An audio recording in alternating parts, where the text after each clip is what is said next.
Hi, this is Craig Kramer. Today is July 19th, 2018. Today I'm pleased to have with me Jim Bernazzani. He is a retired FBI agent. How are you, Jim?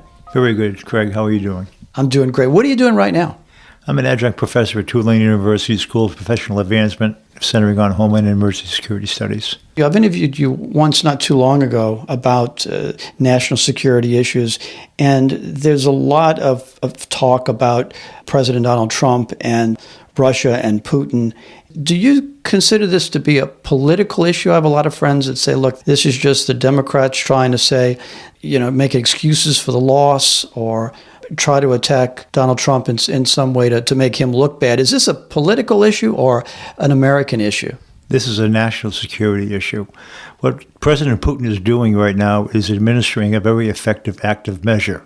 And an active measure basically is a dirty trick used by the intelligence community. And the active measure is based upon mistruths and misrepresentation designed to fracture the societal community of the United States, and it's working. Why is it called active measure? Once you set an active measure in motion, it remains active and it loses the control of the person who initiated. Right now, President Putin is reaping benefits that he did not intend to receive. And the most positive for the government of Russia and to the chagrin of the United States of America. This active measure, this dirty trick by the Russians, began with the run-up to the 2016 presidential election. And originally, and the media bought into this, there was a perception from the American intelligence community, who knew better, by the way, that this was solely an attack on Clinton to help Trump be elected.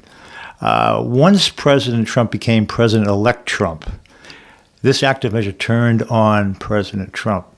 Now, again, all Putin and his cyber skullduggery people in St. Petersburg and Moscow had to do was to find platforms to impersonate Americans and send messages. And those legitimate platforms, nobly intended, would forward those messages on to their constituency and basically irrigate the fields with the Russian message.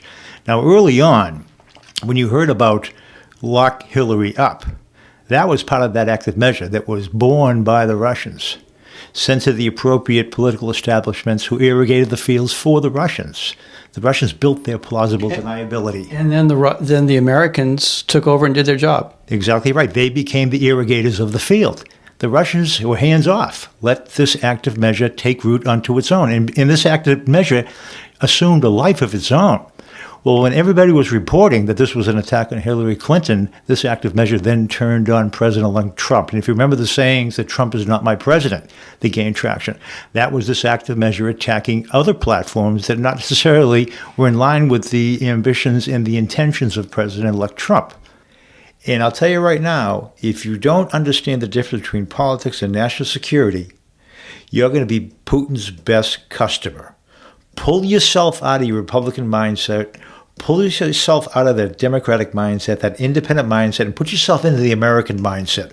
We are all in this together. And if we can extract ourselves from politics and understand that this is a legitimate black operation and attack on the United States values, then Putin wins and we lose.